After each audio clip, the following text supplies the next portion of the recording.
नमस्कार मंडळी, तुमच्या सगळ्यांचं स्वागत आहे आमच्या नवीन ब्लॉगमध्ये. त्याच्यामध्ये टुलिप्स चं आता फुलं येऊन झाल्यानंतरचं काय पुढे काय, तर असं काहीतरी आम्ही आता काय करणार आहोत ते बघूया. तर हे पहिल्यांदाच करतो आहे. तर टुलिप्सचा आपण सीझन बघितला, जसं की आम्ही लास्ट इयर ऑक्टोबरमध्ये 2024ला लावले होते आणि जे एप्रिल मेच्या सर्वसाधारण दरम्यान आले होते फुले.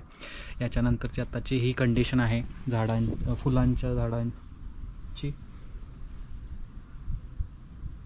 तर याची पानं पिवळी पडलेली आहेत आणि आता याचं पुढे काय, तर आम्ही याचे कांदे जे लावले होते ऑक्टोबरमध्ये तर ते काढून घेणार आहोत आणि ते प्रिझर्व करणार आहोत. आणि ते पुढच्या विंटरमध्ये जेव्हा नेक्स्ट ऑटम किंवा फॉल किंवा झाडाची पाने गळायला लागतात, तर तेव्हा थंडी पडायला चालू होते, तेव्हा परत लावणार आहोत ती बघूया आता आम्ही कसा राहतो आहे हा एक्सपिरियन्स.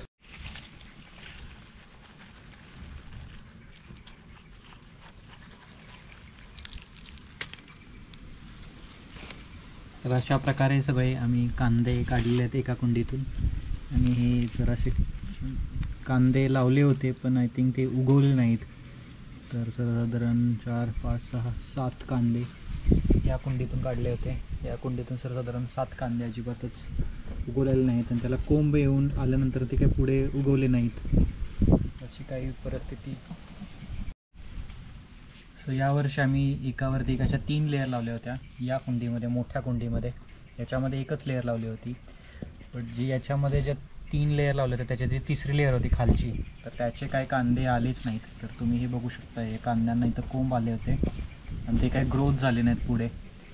सो आमच्यासाठी आता लेसन लर्न राहील की पुढे म्हणजे पुढच्या वर्षी लावताना या कुंड्यांमध्ये 2च लेअर मॅक्सिमम लावता येईल, तिसरा लेअर काही येत नाही.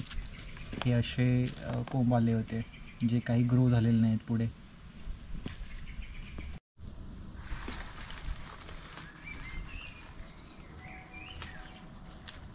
हे खराब झालेलं आहे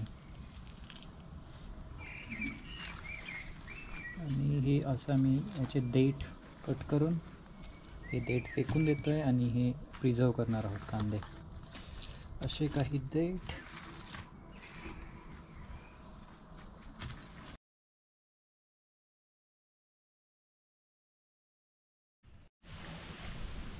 या टुलिप्सवरती कीड पडलेली आहे.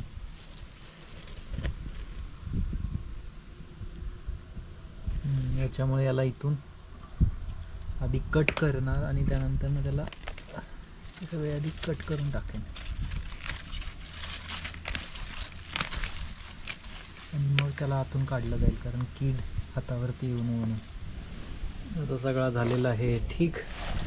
कांदे कट करून राहिलेला आहे, इकडे आहेत उरलेले कांदे. सो कांदे निवडताना मी असं मेक शुअर करतो की याला बुरशी किंवा हे खराब झालेले नाही आहेत कांदे. तर आता जर हा कांदा बघितला तर हा कांदा व्यवस्थित आहे, त्याला कुठे बुरशी वगैरे लागलेली नाही आहे. तर हा कांदा आम्ही घेणार पुढच्या वर्षीसाठी.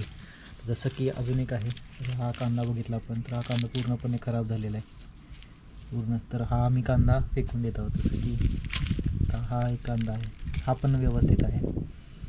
आणि अजून एक महत्त्वाची गोष्ट म्हणजे जे कांदे आम्ही लावले होते, जसे की हा कांदा एकच लावला होता पण त्याला अजून एक इकडे पण आलेला आहे. सो असे उगवलेले आहेत कांदे. सो काहीतरी नवीन प्रकार आम्हाला बघायला मिळाला.